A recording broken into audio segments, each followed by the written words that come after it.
everybody, I'm Zakar, and today we're going to be going over my newest PvP build that I've been using lately, and this thing is so much fun. It is a Dragonite, Sork, and Necromancer hybrid that I absolutely love. So, without further ado, let's just, actually, you know what, one thing real quick. If you could just hit that like button, we're going to go for the most amount of likes ever on this stream. Like, we're going to be pushing at 500 likes? I don't know. What is the most amount of likes we've ever gotten? I don't know. If you just hit that like button, that's all I'm going to ask as we get started.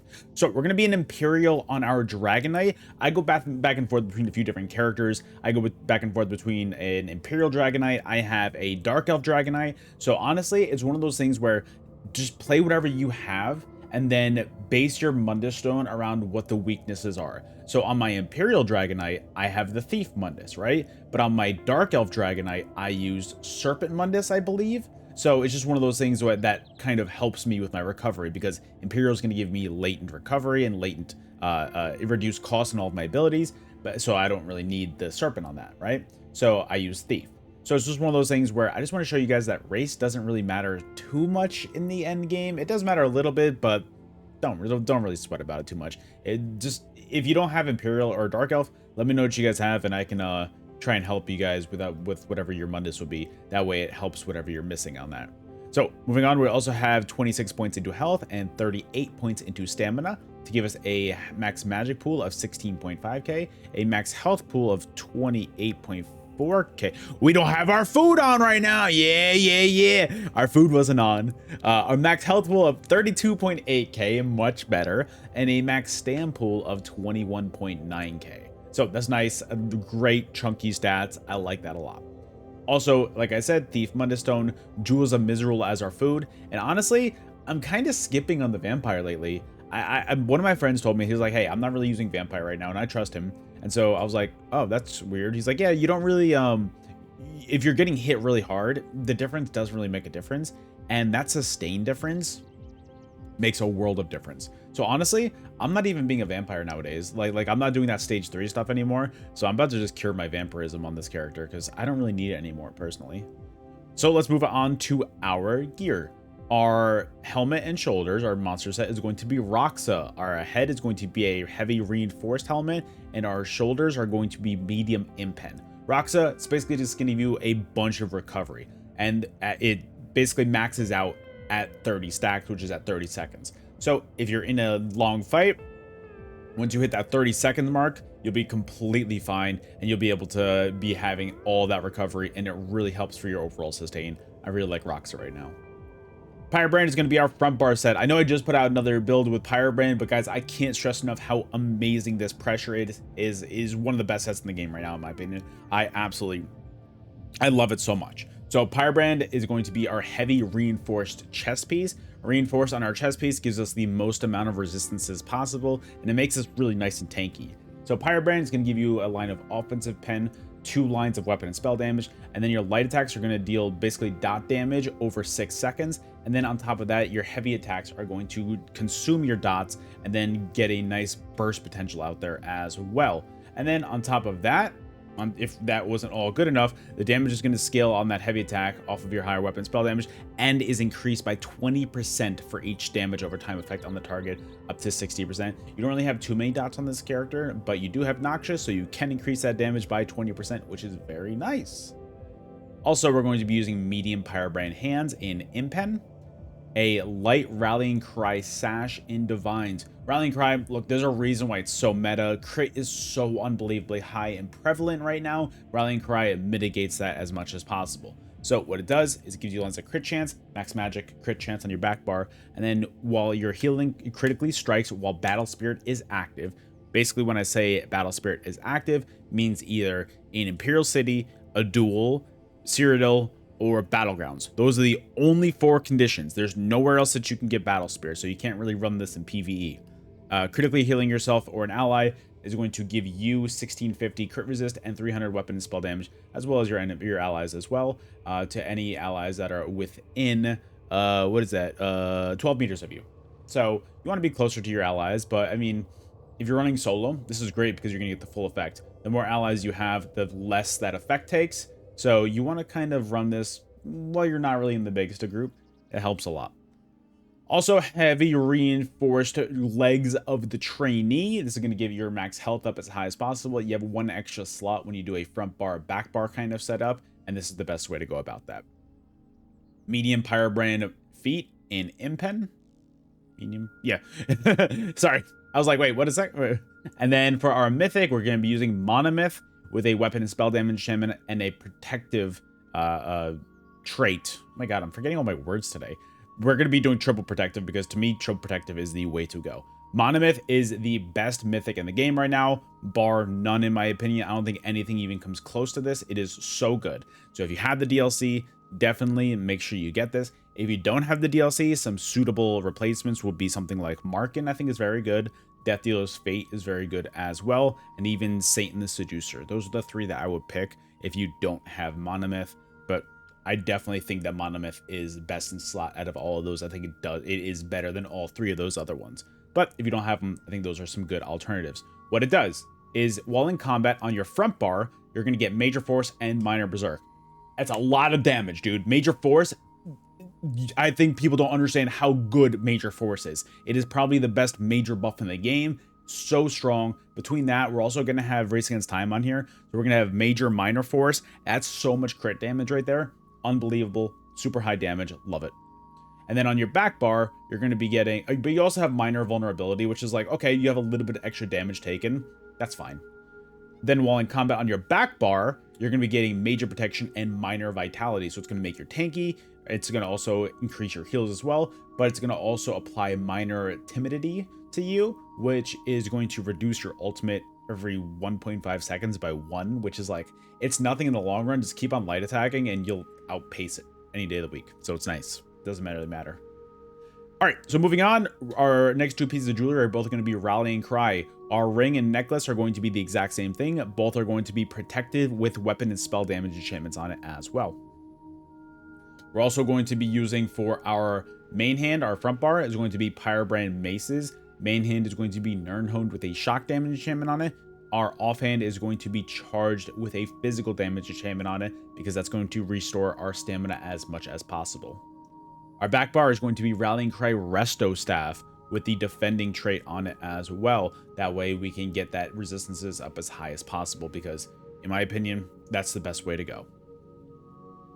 And then for our, let's do our skills next. Our main source of damage, spamble, all that stuff is going to be Molten Whip. But guys, I'm going to show you the exact combo once I'm done explaining everything. That way you know exactly how to get your burst damage out there. That way you can know how to take your enemies down. So we're just going to go over all of our abilities and kind of what they do real quick. Molten Whip, this is a great source of burst damage, but it increases in damage when you have more stacks of Seething Fury. You get stacks of Seething Fury by activating other abilities that are in the Ardent Flame tree, which are basically Flames of Oblivion and Noxious Breath. So when you get to 3 stacks, you're at maximum damage. You hit that Molten Whip, it hits a lot harder than when you don't have any stacks at all. So make sure you apply Flames of Oblivion and Noxious Breath. And if you're on PC, I do want to recommend having the Seething Fury add-on counter. So you can see, I need to get into combat. So you're going to see that when I get into combat, you see that right here, you see a little 1 right there. That means I've got 1 stack. Well, I'm out of combat already because, you know, it's dead already.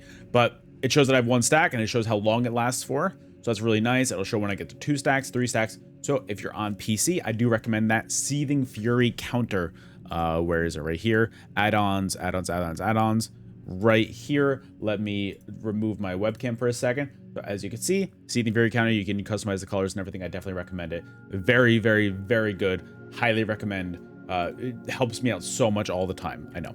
Sorry for you console players. I know that you're starting to get add-ons. Sorry. I hope you can find a way to time it, but yeah, whatever. Anyways, Blast Bones is gonna be our next ability. This is a great source of burst damage on here. Activating Blast Bones and just making sure that you keep this active at all times. It increases your damage so much. That amount of pressure that you can provide on them is amazing. And then on top of that, it also applies a Major Defile to them, reducing their healing received and damage shield strength by 12%. So you keep this on them, dude, they're going to be getting so much less healing on them. Make sure you keep Blast Bones. Just going, going, going, going, going until you're ready to get your actual burst out, and then you time it properly. But again, like I said, I'll explain exactly where that burst and how to properly combo that in a second. Flames of Oblivion is also from the Ardent Flame skill line. This is going to be a great source of extra damage to just keep out at all times. People kind of sleep on the damage of Flames of Oblivion, but also, as well as that, what's really cool is it gives you Major Prophecy and Savagery, increasing your spell and weapon crit by 2,600, and that's on both bars as well. So you get that crit on your back bar as well. Super nice, amazing. We're also using Streak on this because I need a stun on this build. It's really hard to play PvP without a stun of any kind, and this is a great way to have that. Also, it's a great source of kind of getting in and out of situations. I like this ability a lot. Noxious Breath is a very strong ability as well. Applying the initial hit is going to apply Major Breach to the enemies, reducing their physical and spell resistance by 6,000. As well as that, you're going to be dealing poison damage and a poison dot as well. So it's a nice little bit of pressure to add to the enemies as well. Between the Noxious dot and then the Pyrebrand dot, it's a lot of pressure. And then you also have a lot of burst damage as well. I think it's the best of both worlds situation with this build. We also have Dawnbreaker on this build as well. I like Dawnbreaker a lot. I think Dawnbreaker is phenomenal on this build. I think it works so well. I would either do this or dual wield build, but honestly, I think that the burst potential of Dawnbreaker is higher than anything else that you could ever ask for. It's, in my opinion, the best ultimate in the game. And then you have Crit Surge as well. I'm starting to realize how much I'm saying as well, guys, and I apologize. I realize that. I'm sorry. It's just something I say. I apologize. Anyways. Major Brutality and Sorcery, increasing your weapon spell damage by 20%. On top of that, you're also getting a crit. Whenever you deal critical damage, you're going to heal for 3,300 health every 1 second that you can do that as well. So, I said it again. So make sure you're doing a lot of damage, because Crit Surge is a great source of healing over time. Hurricane is going to be your source of Major Resolve, increasing your physical and spell resistance by 6,000. On top of that, you're also going to be getting Minor Expedition, increasing your movement speed by 15%.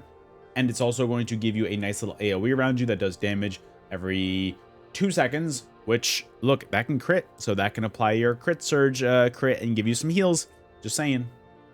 Resolving Vigor, this is a nice 5-second heal over time. After casting, you're going to be getting Minor Resolve, increasing your physical and spell resistance by 3,000 for 20 seconds. Healing Soul, this is going to be your scribing heal. So I'm pretty sure everybody in the game has scribing now, because that's pretty much free. And then that's going to be giving you a burst heal, a heal over time for 10 seconds. And then on top of that, you're going to be getting Major Vitality, increasing your healing received and damage shield strength by 12%. Basically, if you don't have the Vitality script, you can get it for free just by picking it up. Go to Ralcaw, go to Reaper's March, you go to Ralcaw, the Mages Guild is right here. And then if you look on this little like stump right there, it's like on the wall and like the back end of it, the script is right there. So grab it. It's free. It's wide in the open. You don't need to grind for it or anything. The strongest script in the game is something that you can just pick up right there. Just grab it. I highly recommend it. Also, Racing Against Time. This is a nice way to be able to get out of situations, because activating this ability is going to remove all snares and immobilizations to you for 4 seconds, and it's going to grant you immunity. So if you're stuck, you're locked down, you hit that, you're fast, you're out. It's great. Also, on top of that, you're going to be getting Major Expedition for 4 seconds, so you're going to be really fast, and then you're going to get Minor Force, increasing your critical damage by 10% as well. And then we've got Resto Ultimate on our back bar, because this is going to be one of those uh-oh moments that really helps you get out of dodge and, you know, just helps with that healing just in case. Our blue slottables for our champion points are going to be Untamed Aggression, Fighting Finesse, Ironclad, and Resilience. Our red tree is going to be Sustained by Suffering, Fortified, Survival Instincts, and Pain's Refuge. Our green tree, what we really care about, is Gifted Rider, Warmount, Master Gatherer. I mean, who cares about Master Gatherer? But what's really important, guys, is make sure for your green tree you have Breakfall. That's, in my opinion, the most important thing to have in PvP is Breakfall. It's not a slottable, it's just a passive. And then on top of that, Ration or Liquid Efficiency are very good as well. And then if you want to level up your skill lines, Discipline Artisan is very good as well. It's going to increase a 15% bonus to your experience for active skills and their skill lines. So make sure you get that. So real quick, we're going to jump over to my house, and then we are going to do, where is this? So we're going to jump over to my house real quick, and I'm going to show you exactly how the burst damage goes and the burst window goes. If you're at this point in the video, and if you're still watching, you can do me a giant favor, hit that like button. If you're not, please hit that subscribe button for me. I would highly appreciate that. Thank you so much to everybody who's done that so far. We passed 11,000 subscribers recently, and guys, from the bottom of my heart, thank you so much. We couldn't do this journey without you, so genuinely, thank you so much. So let's get into our buffs. Let me recharge my weapon, because just seeing that thing is annoying me. I don't like it. Recharge the weapon. So, ooh, I got a daily endeavor. Nice. So you always want to keep your buffs up, obviously. That goes for your crit surge, hurricane. You want to keep your minor resolve buff up, so you only keep vigor on you at all times, and then minor force as well, so keep that race against time on you. So always keep those buffs up on your back bar. Very important. It makes you really tanky, makes you really fast, really good for all that stuff.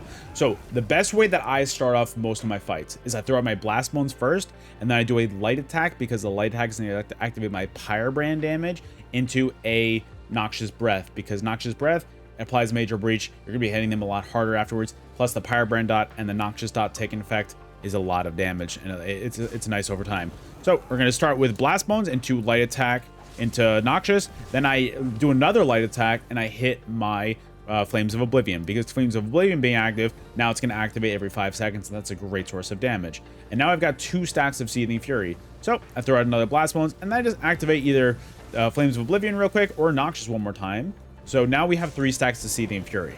And now this is where our big burst lineup comes in. I'm going to do this one more time just so we keep our stacks active. So I throw my Blast Bones out. This is without ultimate.